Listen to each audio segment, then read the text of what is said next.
অনেক বছর আগে কোনো একটা ২৯শে রোজায় একটা মানুষকে অনেক অনুরোধ করে প্রায় দীর্ঘদিন পর দেখা করতে পেরেছিলাম।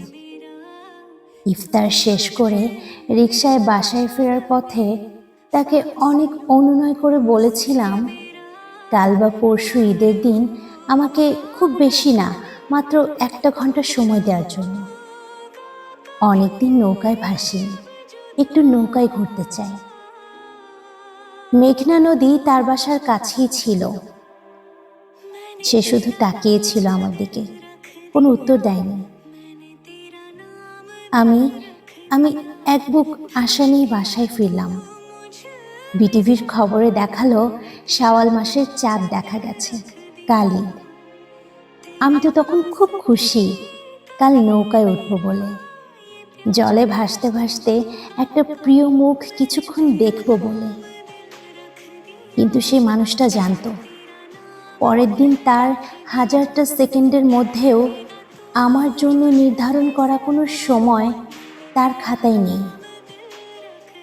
কিন্তু এই বোকা আমি কেবল সেটা জানতাম না। আমি বাসায় ফিরলেও সে কিন্তু বাসায় ফেরেনি।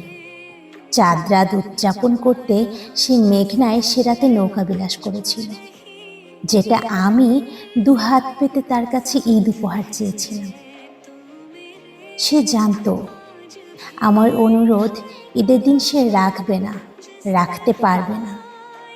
তারপরেও সে কিন্তু তার সুখ উদযাপন করতে একটু দ্বিধাবোধ করেনি। তারপর তার সাথে আমার আর দেখা হয়নি। আমার এই পোস্ট সে দেখবে আমি জানি, লাইক, লাভ বা একটা স্যাড রিয়াক্ট দেবে। আর সেই সাথে ভাববে ফেসবুকে কেন আফসোস রিয়াক্টের কোনো অপশন নেই। আর কেনই বা তার জীবনে সেদিন কেন এত বেশি অপশন ছিল।